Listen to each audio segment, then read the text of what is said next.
My name is. It's a secret for now. But I promise I'll tell you at the end of my story. But for now, all you need to know is what happened on a rainy night so dark that it felt like the world was ending. The wind howled like a hungry beast, clawing at the flimsy windows of my old car. Rain lashed down, each drop a tiny hammer blow against the roof, blurring the world into streaks of gray and black. It was the kind of night where you wanted to be curled up with a mug of hot chocolate and a bad movie, not stranded on a deserted country road miles from anywhere.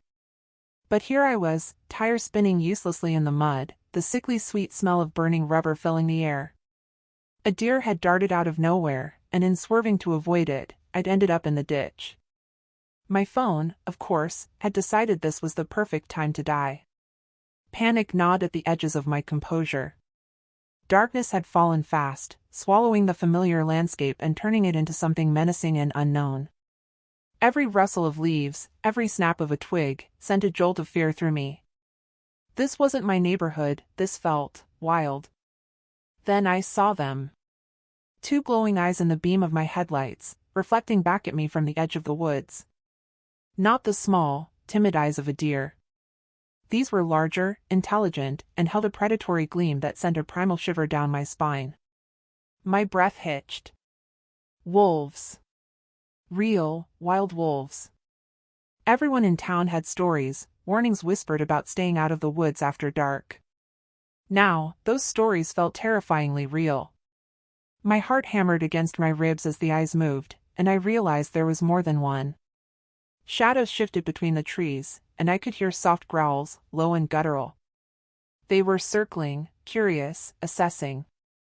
Trapped in my car, I felt utterly helpless, a small, fragile thing at their mercy. Just when my fear threatened to overwhelm me, a different sound cut through the night, a whimper, weak and filled with pain. The glowing eyes in the woods shifted, their attention drawn away from my car. Then, a dark shape stumbled out of the trees, collapsing onto the muddy ground just beyond my headlights. It was a wolf. But not the sleek, powerful creatures I'd just glimpsed. This one was thin, its fur matted and dull, its breathing shallow and ragged. A dark stain bloomed on its side, spreading through its fur. It was dying. My initial terror warred with a sudden, unexpected wave of pity. This wasn't a threat, this was a creature in agony. Against every ounce of self-preservation, against the warnings echoing in my head, something inside me snapped. I couldn't just sit there. Ignoring the potential danger lurking in the shadows, I fumbled with the car door, my hands shaking so badly I could barely work the latch. Finally, it creaked open. The rain immediately soaked me, plastering my hair to my face. The eyes in the woods were still there, watching, but their intensity seemed less predatory, more wary. I moved slowly, cautiously, towards the fallen wolf. Its whimpers were weaker now. Up close, I could see the extent of its injuries. The wound on its flank looked deep and festering. It was losing blood fast. "Hey," I murmured, my voice trembling. "It's okay. I'm not going to hurt you." As if it could understand. Kneeling in the mud, I reached into the back seat for the old first aid kit I kept for emergencies, mostly for scraped knees and paper cuts. It felt ridiculously inadequate for this. I found a clean towel and pressed it gently against the bleeding wound. The wolf flinched, a low growl rumbling in its chest, but it didn't try to bite. Its eyes, clouded with pain, flickered towards me, and in their depths, I saw something that mirrored my own fear, but also a desperate plea. Hours crawled by. The rain continued its relentless assault. I talked to the wolf in soft, soothing tones, telling it silly stories about my day at the library where I worked, anything to fill the oppressive silence and keep my own fear at bay. I cleaned the wound as best I could with antiseptic wipes, offered it sips of water from my cupped hand. The cold seeped into my bones, and exhaustion gnawed at me, but I couldn't leave it. The other wolves remained in the shadows, their presence a constant, silent reminder of the danger I was in, yet they didn't approach. It was as if they were waiting, watching. The wolf's breathing grew fainter, its body stilling. Despair washed over me. I had tried, but it wasn't enough. Just as I was about to give up hope, a shudder ran through its frame. Its eyes flickered open, focusing on me with a newfound clarity. A weak lick touched my hand, a feather-light gesture of connection, of gratitude. In that moment, something shifted between us, a silent understanding passing from one soul to another in the heart of a dark and stormy night. The energy around us in the woods seemed to subtly change too, the watching eyes softening almost imperceptibly. I didn't understand it, couldn't explain it, but in that shared moment of vulnerability, a thread had been woven between my ordinary life and a world I never knew existed. A world that was about to claim me in ways I couldn't possibly imagine. The rain finally started to ease, but the dawn would bring a whole new kind of storm. Chapter 1. Weeks turned into a month, and the memory of that stormy night settled into a weird, unsettling ache. My car was fixed, the rusty-smelling old thing somehow back to its usual creaky self, and I was back at my job at the small-town library. But something had changed inside me. The world no longer felt quite so predictable. I found myself looking at the woods differently, listening for sounds that weren't there. It felt like I was walking around with a secret, a moment of pure, raw magic that had touched me and then disappeared just as quickly as it had arrived. I hadn't told anyone. How could I? Hey, Sarah, remember that time my car broke down? Well, I ended up saving a dying wolf. Yes, a real one, not a cute dog that just looks like a wolf. No, I haven't been drinking. She'd either think I was crazy or start writing a bad fanfiction about me. So, the secret was mine, locked away in a little box in my mind, a box I only opened late at night when the silence was too loud. Life outside of my strange little secret was as wonderfully normal as ever. My best friend, Sarah, was my anchor. We'd been inseparable since we were kids. She was the bright sunshine to my slightly more reserved but still pretty optimistic cloudy day. She worked as a florist, her tiny shop filled with the scent of lilies and the cheerful energy she exuded. We had our rituals, Tuesday night takeout, Friday night movie marathons, and daily text message updates that were 90% emojis and 10% actual words. She was the one person in my life who knew my coffee order by heart and could tell I was stressed just by the way I typed a comma. One particularly busy afternoon at the bakery next to her flower shop, where I went to get my daily dose of caffeine and the best blueberry muffins in the world, the bell above the door chimed, and a new customer walked in. The bakery was usually a cozy, familiar place filled with the comfortable chatter of regulars, but the moment he stepped inside, the entire room seemed to hold its breath. He was tall, powerfully built, and dressed in a simple dark t-shirt and jeans that somehow looked tailored on him. His dark hair was a little long, falling just over his eyes, which were the first thing I noticed. They were the color of honey and held an intensity that felt like a physical presence. They weren't just looking at the menu, they seemed to be looking through it, as if trying to understand the fundamental nature of the muffins. It was a little unsettling, to be honest. I was at the counter, trying to find a pastry bag that didn't have a hole in it, when he finally approached. His voice, when he spoke, was low and smooth, like river rocks in a stream.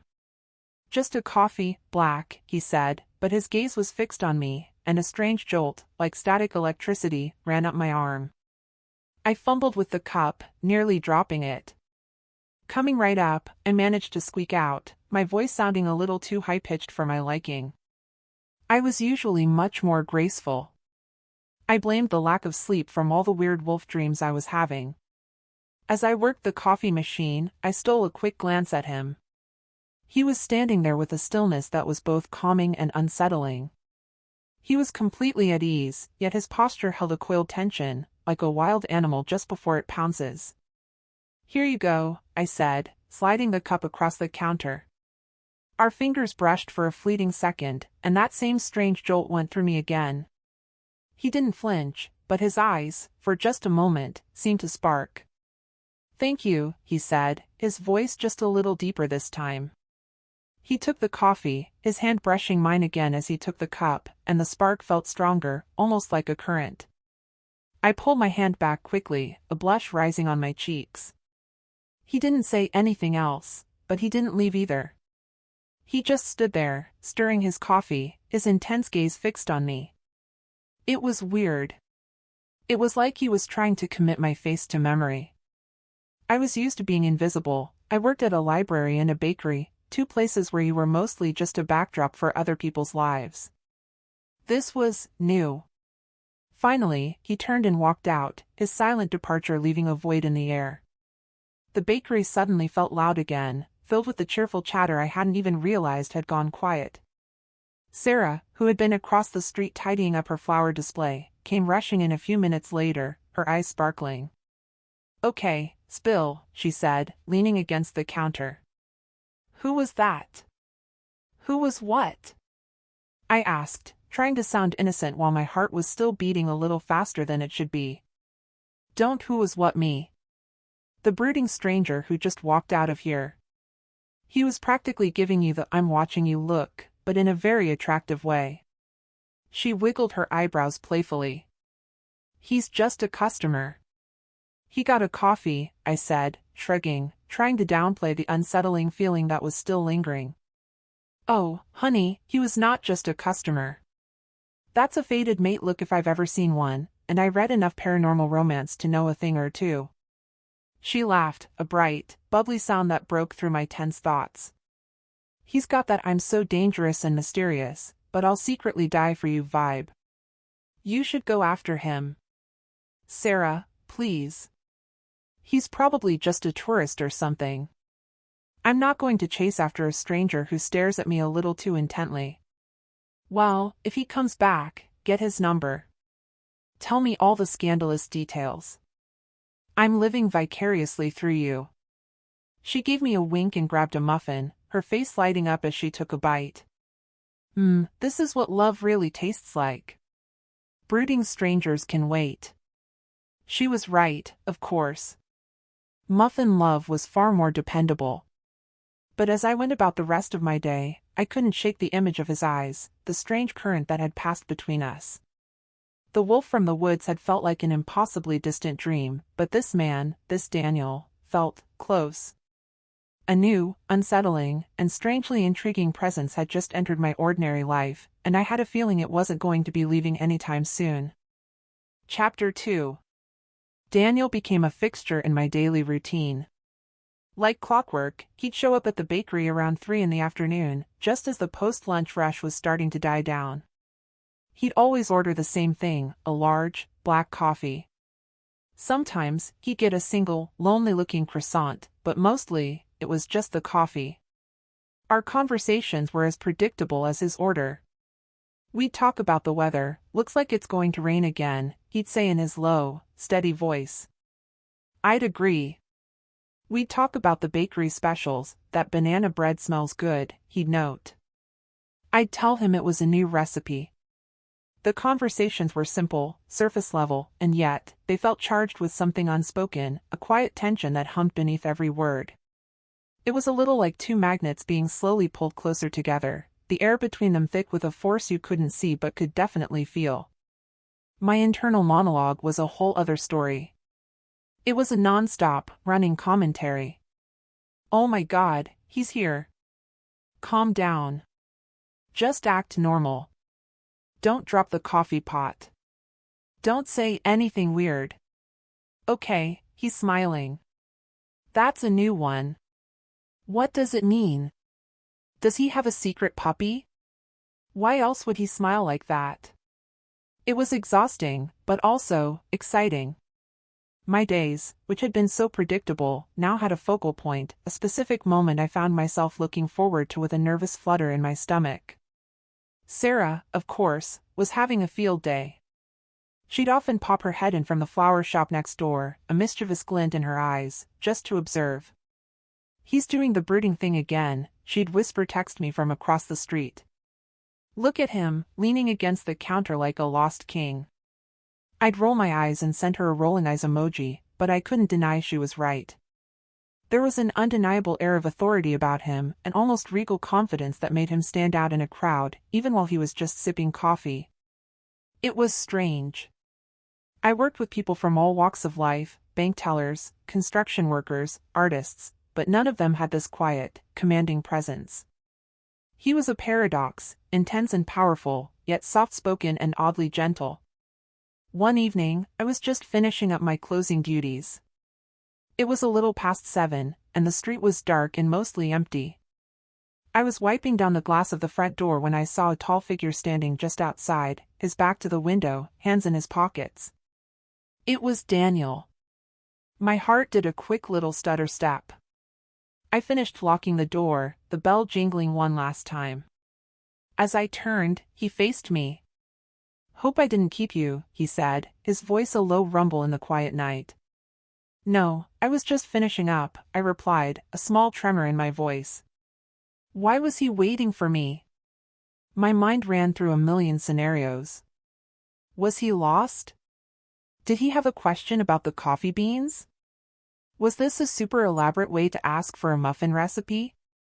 Could I walk you home?" he asked, his intense gaze fixed on me.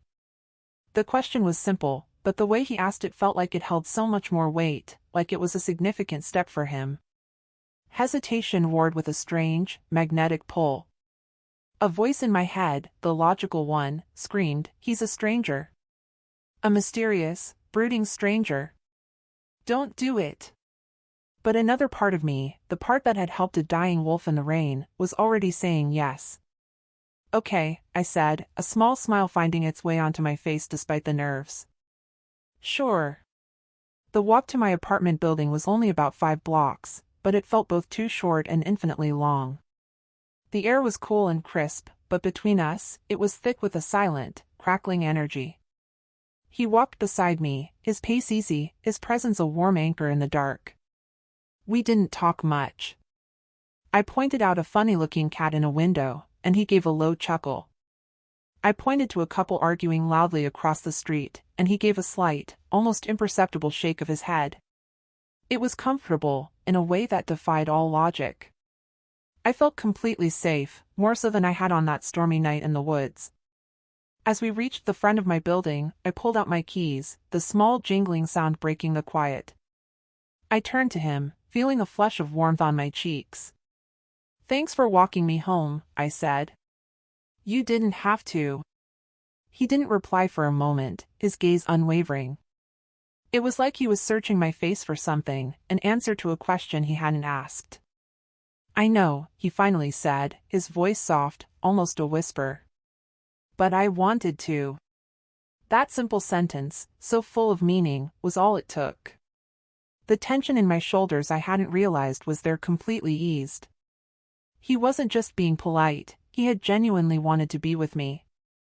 "Good night, Daniel," I said, using his name for the first time aloud. It felt strange and intimate. A small, almost shy smile touched his lips. "Good night," he said, and then, he was gone, a dark silhouette disappearing into the shadows of the street. I went upstairs, my mind a whirlwind. My rational brain was yelling at me for walking home with a stranger, but my heart felt like it was doing a joyful little dance. He was a puzzle, and for some reason, I was fascinated. Who was he, really? What was it about me that had him so interested? And why, when he was around, did I feel a sense of peace that I hadn't felt since I was kneeling beside a dying wolf in the rain? The questions were endless, and I had a feeling this was only the beginning. Chapter 3. Life had a funny way of teasing you. One moment, everything was normal, predictable. The next, a quiet storm brewed just below the surface, sending out tiny ripples you couldn't quite explain. After that walk home with Daniel, my routine settled back into place, but the air felt different. It was like living in a world that had suddenly become full of secrets. The strange occurrences started subtly. It began as a feeling, a prickling on the back of my neck that someone was watching me. I'd turn around and see nothing but an empty street or a half-shadowed storefront. My mind, ever the practical problem solver, told me it was my imagination running wild, a side effect of meeting a man who looked like he had stepped out of a movie and was now silently haunting my waking hours. It was a joke I'd make to myself to keep from getting too weirded out. Then came the fleeting glimpses. A flash of something large and dark out of the corner of my eye. Once, as I was walking to the grocery store, I was sure I saw a large, dark-shaped duck behind a parked car as I rounded the corner. It was too big to be a dog, too low to be a person. It was just a second, a flicker of movement that my brain immediately dismissed as an optical illusion. Another time, I was at the library, shelving books on the second floor, and I glanced out the tall window and saw what looked like a silhouette of a large animal standing completely still in the park across the street, just at the edge of the tree line. When I blinked, it was gone. I tried to tell myself I was just tired. That my brain was playing tricks on me because I was so fixated on Daniel and the weird connection I felt to him. My inner dialogue became a constant battle between my sensible, rational side and the part of me that had spent a night talking to a dying wolf. One night, Sarah and I had a late movie marathon at her place. We'd had 3 bags of popcorn, 2 cartons of ice cream, and a good cry over a cheesy romantic comedy where the main characters end up together despite all odds. It was exactly the dose of normalcy I needed. By the time I left, it was close to 11. Sarah's apartment was just a few blocks from mine, a familiar walk I had done hundreds of times. The air was still and warm, with a thick scent of rain waiting to fall. The streetlights cast a yellow glow on the empty sidewalks. I was humming a song from the movie, my mind still replaying the hilarious scene where the hero tries to cook a 5-course meal and ends up setting off the smoke alarm. Suddenly, the humming died in my throat. From an alleyway ahead, a low growl cut through the quiet. Then another. My heart, which had been so light just moments before, began to pound with a sickening thud. A pack of stray dogs emerged from the shadows. There were 3 of them, all different sizes, their fur matted and their teeth bared in silent snarls. They looked thin and hungry, and their eyes held a feral glint. I froze.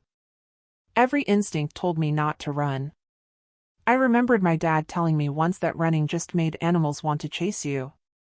I tried to back away slowly, my hand fumbling for my keys in my pocket, my brain frantically trying to remember the last time I'd seen an animal shelter truck.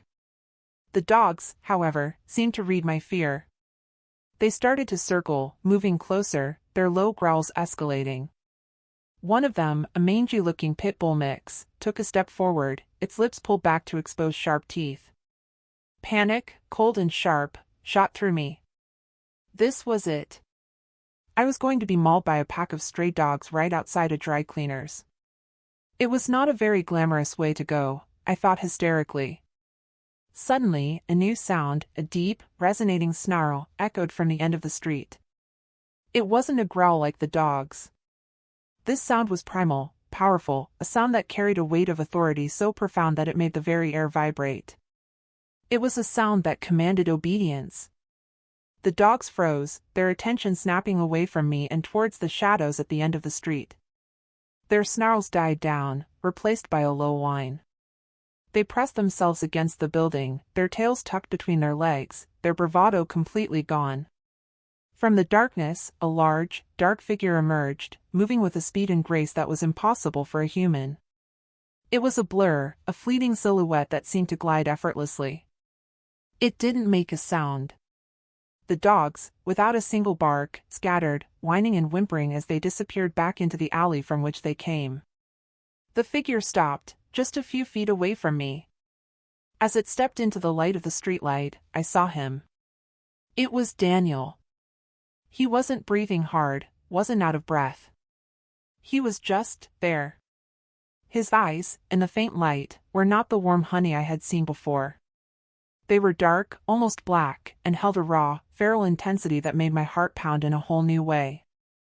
"Are you all right?" he asked, his voice low and serious. I couldn't speak. I could only stare at him, at the way he was breathing normally, at the almost supernatural speed at which he had appeared. The question seemed so ridiculous, given what had just happened. "Why yes," I finally stammered. I think so. How did you?" He didn't answer. Instead, his gaze swept over me, as if he was checking for injuries, his eyes lingering on my shaky hands. "Let's get you home," he said, his voice now a little softer, and he started to walk. He didn't offer his arm or try to touch me. He just walked beside me, his presence a solid, comforting wall between me and the dangers of the night. The fear I had felt from the dogs was still there, a cold knot in my stomach, but it was now mixed with a strange, dizzying sense of protection. This wasn't a man who had just happened to be in the right place at the right time. This was a man who had appeared the exact moment I needed him. It was unsettling. As we reached my apartment building, he stopped and looked at me again, that familiar intensity back in his gaze. "I'll see you tomorrow," he said, and with a silent nod, he was gone, disappearing into the shadows as quickly as he had appeared. I let myself into my apartment, my hands still shaking as I locked the door. I leaned against it, closing my eyes. Who was this man? The strange occurrences, the glimpses, the way he had just appeared, it all felt too connected to that night in the woods. My rational brain was giving up, overwhelmed by the inexplicable. And in its place, a new, exhilarating thought began to take hold. Maybe I wasn't going crazy. Maybe I had been right all along. Chapter 4. The days that followed were a confusing mix of relief and anxiety. On the one hand, I was grateful for Daniel's help. The thought of what those dogs could have done still sent a cold shiver down my spine. On the other hand, the whole situation had been so weird, so unreal, that it left me with more questions than answers. My rational mind was officially on vacation, and my emotional side was completely overwhelmed. Daniel, however, seemed to have no such confusion. His presence in my life became even more consistent. He no longer just showed up at the bakery, he seemed to show up everywhere. When I went to the library, he'd be there, sitting in a quiet corner with a book, his intense eyes following my every move. When I went grocery shopping, I'd find him browsing in an aisle near me, a subtle, reassuring presence. It was a little bit like having a very attractive, very silent guardian angel. I tried to talk to Sarah about it, but she was useless. "I told you he was a secret bodyguard," she'd shriek into the phone, giggling. "He's probably an undercover agent from a secret government agency. You've got to find out his name and what kind of agency he works for." "Is it the FBI? The CIA? I bet it's something cooler, like the secret werewolf task force." I sighed. "You've been watching too many movies, Sarah. You've been living too much in reality. This is your chance to break free," she'd exclaim dramatically. "Just play along. He helps you, you thank him, and then you start an emotional conversation about what he's really doing." Following her advice, I decided to take a small, cautious step into the unknown. One day, after he'd been silently observing me for an hour at the library, I walked over to his table. He looked up, his expression unreadable. "You know," I said, trying to sound casual, "you don't have to keep a low profile. My shifts are pretty regular." He just looked at me, a flicker of a smile playing on his lips. "I know. Right.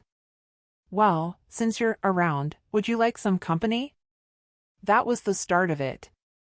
We began to spend time together, outside of my work routine.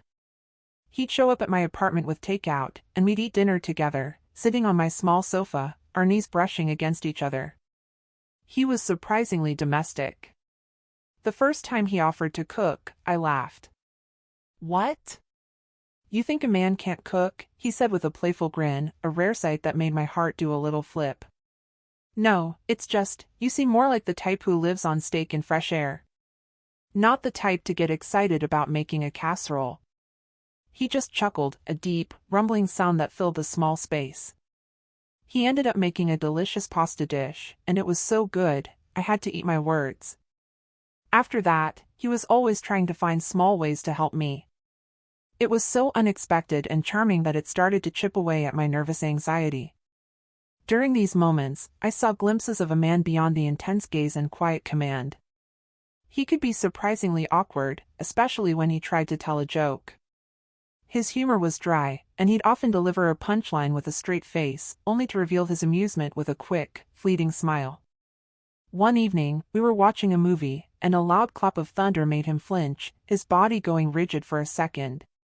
A raw, primal fear flashed in his eyes, something that seemed completely out of place on a man so seemingly in control. It was a crack in his carefully constructed facade, a moment of vulnerability that intrigued me more than all his strength. Another time, Sarah and I were hanging out, and Daniel came over with a bag of groceries. Sarah, who was still trying to get him to confess his secret, tried to trick him into revealing it.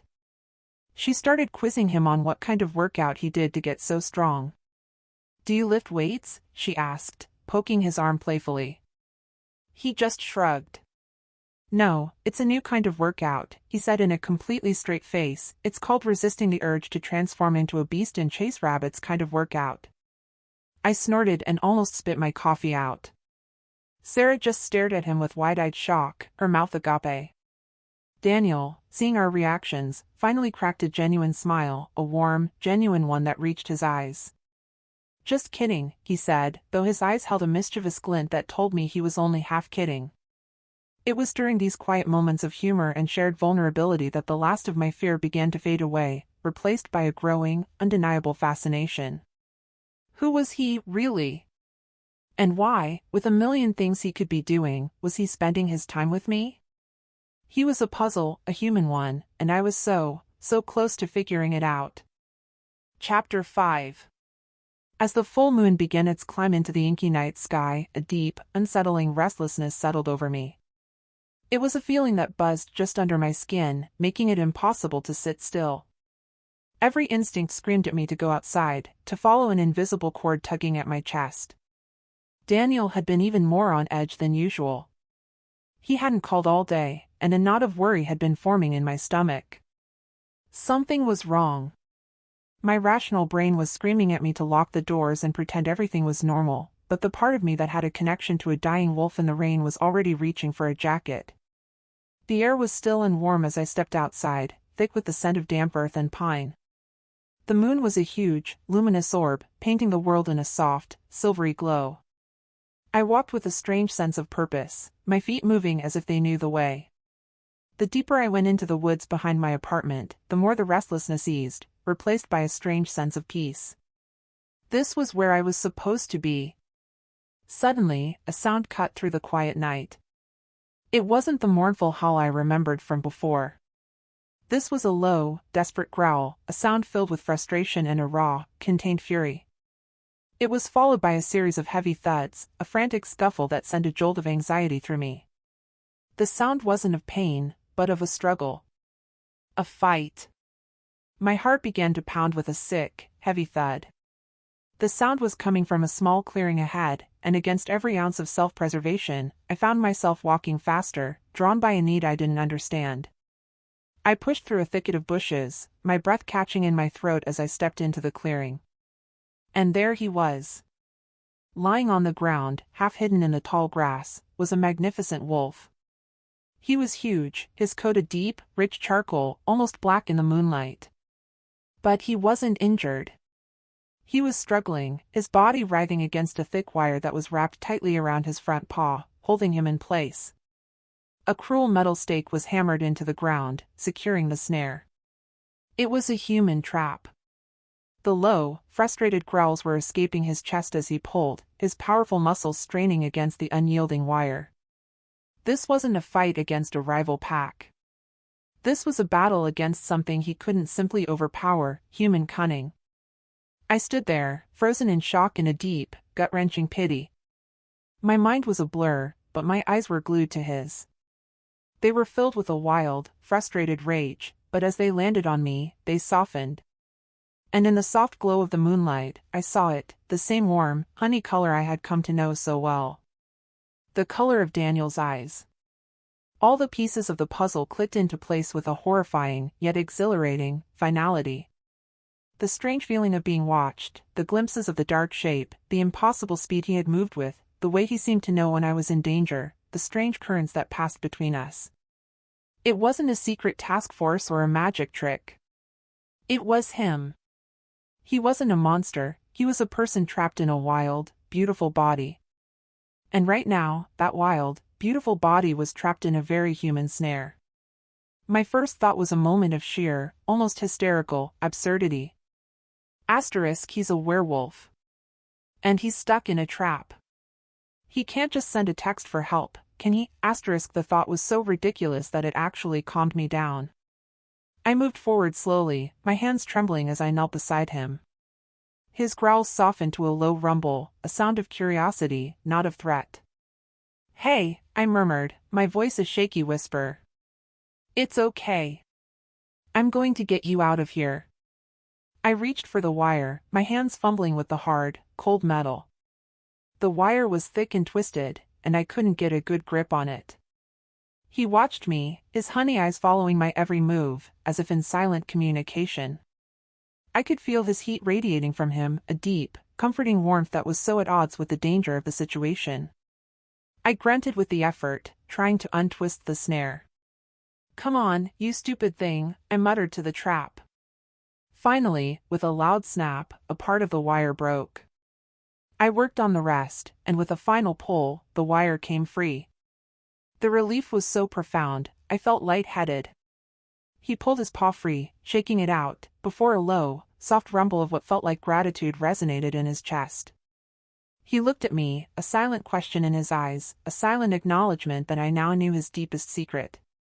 He leaned forward and gently licked my hand, the rough texture of his tongue a familiar feeling that sent a wave of calm through me. Our connection, born from a stormy night and solidified by a new act of salvation, was now an undeniable part of who we were. I knew his deepest truth, and he knew I was not afraid. Standing there in the moonlight, facing the impossible truth, I realized that my life had just been a prelude to this moment, a quiet waiting for the extraordinary to find me in the woods. Chapter 6. The next morning felt surreal. The world outside my window was bathed in bright, ordinary sunshine, but inside my apartment, a new, impossible reality had taken up residence. My living room, with its cozy, mismatched furniture, now felt like the scene of a life-altering revelation. Daniel was there, in his human form, sitting on my couch, nursing a mug of coffee I had made for him. His eyes, in the morning light, were still the warm honey I loved, but they held a new depth, a kind of knowing that made my heart ache. He started to talk, and as he did, the world I knew unraveled and was rewoven into something new.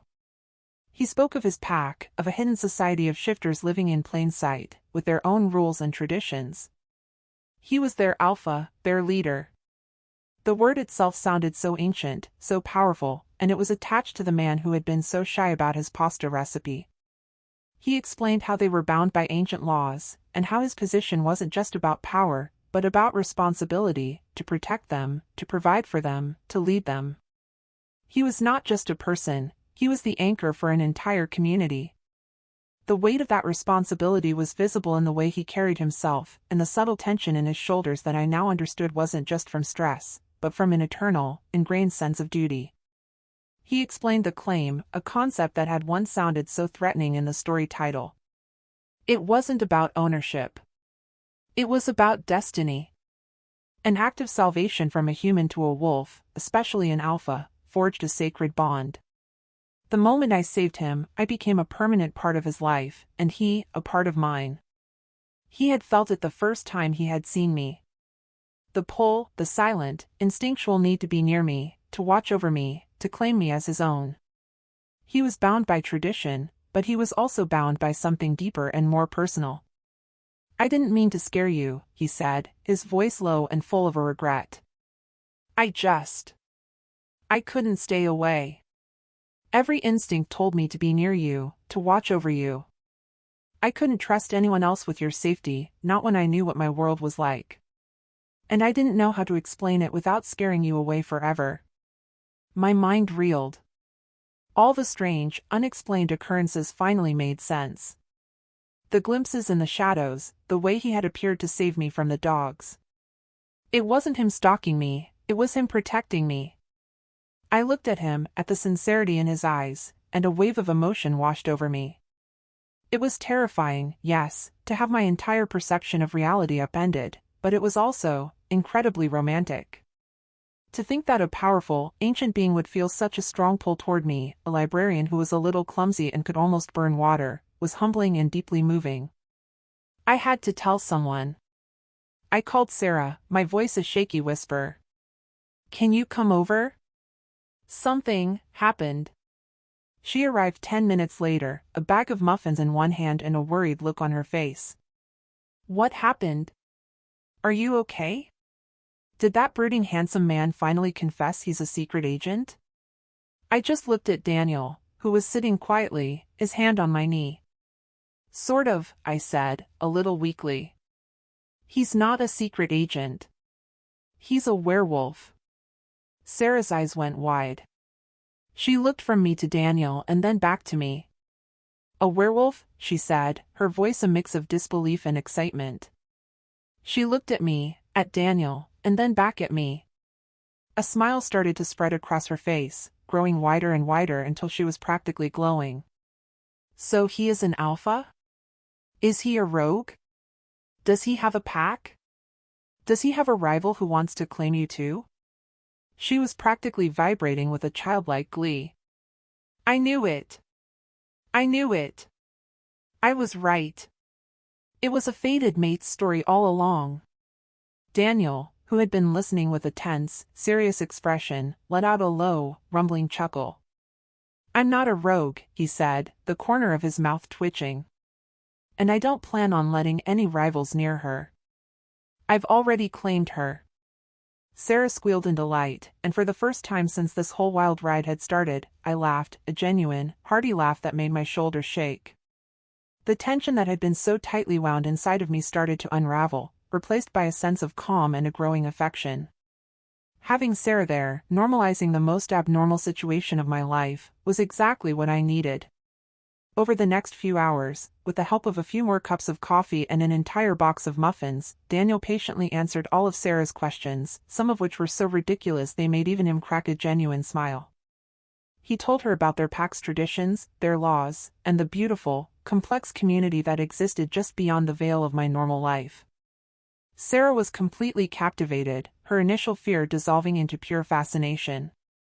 As the day came to an end, and Sarah left with a promise to text me a million questions she had forgotten to ask, the silence that settled over my apartment was different. It wasn't the silent, tense, and mysterious quiet of before. It was a comfortable, knowing quiet. I looked at Daniel, who was still there, sitting on my couch, his presence a solid and reassuring anchor. "This is a lot to take in," I said softly. He nodded, his gaze gentle. "I know. But you don't have to face it alone. I'm not going anywhere." And I knew, in that moment, that the claim that had once sounded so threatening was nothing of the sort. It was a promise. A promise to stand by me as I navigated this new world. I had saved a wolf. And now, the most feared alpha was offering me a home. Chapter 7. My life had officially become an absurdly beautiful contradiction. The world around me was exactly the same as it had always been, the same old bakery with its familiar scent of yeast and cinnamon, the quiet hum of the library, the comforting sight of Sarah's flower shop next door. But my life in that world had been completely upended. It was like someone had taken a simple, quiet landscape and painted a secret, breathtaking universe just beneath the surface. And at the center of that universe was a man who could transform into a wolf and a woman who was still trying to get used to the idea of having a human-sized canine as her boyfriend. Adjusting to this new reality was a strange mix of profound intimacy and hilarious, awkward moments. Daniel was an open book now, and our days were spent with him teaching me about his world. He'd tell me about the different pack territories, the ancient laws that governed their lives, and the complex family dynamics that came with being the leader of a large, very loyal clan. I learned that the pack was like a huge, noisy, and wonderfully chaotic extended family. They protected their own, and in return, they followed their alpha without question. It was a beautiful thing, but it also came with a weight of responsibility I couldn't even begin to comprehend. One evening, he was over at my place, and we were watching a documentary about a small-town baker who made ridiculously detailed cakes. He was leaning forward on my couch, his eyes wide with a look of pure fascination. "He can make that out of sugar?" he asked, his voice a low rumble of disbelief. "That looks exactly like a squirrel." I had to laugh. The most feared alpha, a man who could take down an elk with his bare hands, was utterly captivated by a cake maker. I realized then that a huge part of him was just like me, a little nerdy, with a deep appreciation for the finer, more intricate things in life. "I don't get this," he said another time, his brows furrowed in confusion as we watched a terrible reality TV show. A woman on the screen was yelling at another woman for looking at her man. Daniel's head was cocked to the side. Why is she upset? If her mate is looking at another she-wolf, that's not a thing you can get mad at. You just have to make sure he's not an idiot. You have to assert your claim. I burst out laughing, almost choking on my soda. You can't just assert your claim in human life, Daniel. You have to talk about your feelings. It's a whole thing. He looked at me, completely serious. That sounds much more complicated than just staring at him until he looks away. I leaned my head on his shoulder, still giggling. Yeah, well, we have different ways of handling things, I guess. These moments were my favorite. They grounded our relationship, reminding me that even though he was this incredible, powerful being from another world, at his core, he was just a man. A man who was learning to navigate my world, just as I was learning to navigate his. The fear that had once been a constant companion in his presence had faded completely, replaced by a deep and abiding sense of peace. My feelings about the claim had undergone the biggest transformation. What had once sounded like a terrifying, possessive act now felt like the most incredible act of devotion. He wasn't just claiming me as his own, he was claiming me as his home, his sanctuary, the one person in a world of responsibility and danger where he could truly just be himself. He had seen me in my most vulnerable state, stuck in a ditch on a stormy night, and he had been in his most vulnerable state, a dying wolf. Our connection wasn't built on power or strength, it was built on shared vulnerability and a simple act of compassion. One evening, we were curled up on my couch, watching the rain fall against the window. He was tracing lazy circles on my hand, his touch light as a whisper. "I'm sorry it took me so long to tell you," he said, his voice a low rumble against my ear. "After that night, I thought I'd lost you forever. I thought a human would never want anything to do with my world. I tried to stay away, but I couldn't. I had to be near you." I squeezed his hand. "I wasn't scared of you, Daniel. I was scared of the unknown. And now that I know, it's not scary at all." He turned to me, his eyes full of a love so profound it took my breath away. "My pack, my life, it's a lot. I know that. But I want to share all of it with you. You're not just my claim. You're my destiny." The conversation felt so natural, so easy. It was the kind of conversation I could have only dreamed of having with someone, the kind of conversation that came from a place of complete trust and understanding. We had gone from complete strangers to being so deeply intertwined that I couldn't imagine a world without him. One night, as we were taking a walk, he led me to a high hill overlooking our small town. The air was cool and crisp, and in the distance, I could hear a faint, low sound. It was the howls of his pack. They were a symphony of belonging, a testament to the family he protected and the life he had built. He turned to me, his hand finding mine, and for the first time, the sound didn't fill me with fear or wonder. It filled me with a sense of peace. This was his home, and now, it was mine too. He looked at me, his gaze so full of warmth and promise that it made my heart feel like it would burst. The claim had once been a terrifying, ancient law. Now, it was a feeling, a deep and abiding love that had woven itself into the fabric of my life. It wasn't about control or ownership. It was about a love so strong it had transcended worlds, all because of a simple act of kindness on a stormy night. I had saved a wolf. And now, the most feared alpha was not just claiming me. He was giving me his heart. Epilogue. 6 months later, our life together has found a beautiful, quiet rhythm. The world around us is still ordinary, but for me, it is infused with a layer of magic that only I can see. We've settled into a comfortable routine. Daniel still manages to find his way to my library, his intense gaze following me as I put away books. He's still the stoic, powerful alpha, but to me, he's just Daniel, the man who gets ridiculously excited about a well-made cheese sandwich and has a laugh that makes my entire day better. We're at our favorite small cafe, the very one where our story first began. It feels so far away from that stormy night in the woods, from the desperate growls and the quiet, impossible promises. The air is warm with the scent of coffee and fresh pastries. We're talking about a movie we saw the other night, and he's teasing me about my tear-filled reaction to the ending. I look at him across the table, at the lines around his eyes that crinkle when he smiles, at the strength in his hands that are now so familiar and comforting to me. All the fear is gone. It was replaced so long ago with a love so deep and genuine, I can't remember a time without it. He reaches across the table and takes my hand, his touch light and gentle, the familiar current that once ran between us no longer a jolt of danger, but a warm wave of pure, unconditional love. He stops talking, and his eyes, those beautiful, honey-colored eyes, hold mine with an intensity that I haven't seen since the woods. My breath catches in my throat. He doesn't have to say anything, I can read it all in his gaze.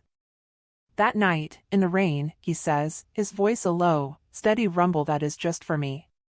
You didn't just save a dying wolf. You gave him a reason to live. You gave me a home. For so long, my claim on you was just a tradition, an ancient law. But for me, it became a promise. He pulls a small, velvet box from his pocket, and my heart does a frantic, joyful flip. He opens it to reveal a simple, elegant silver band, the moonlight from that first night in the woods somehow captured within the polished metal. I don't just want to be your protector, he says, his voice thick with emotion. I want to be your husband. Will you marry me? Tears well up in my eyes, blurring the sight of the ring. My mouth is suddenly dry, but there's only one answer I could ever give. I nod, unable to form words, a tear of pure happiness rolling down my cheek. He smiles, a radiant, genuine smile that makes my entire world feel right again. He slides the ring onto my finger, and it fits perfectly. In that moment, the world is silent again, just like that night in the woods, but this time, it's a silence filled with a future and a promise. The claim had once been a terrifying, ancient law. Now, it was a choice, a loving bond that had transcended worlds and was about to become a beautiful, permanent part of our story. I promised you at the very beginning that I would tell you my name at the end of my story. Now that we've reached this beautiful, perfect moment, I think it's finally time. My name is Serena. Thank you for being a part of my story, for listening to every word, and for sharing in this incredible journey with me. If you loved my story, please consider liking this video and subscribing to my channel. It would mean the world to me. I can't wait to share more with you soon.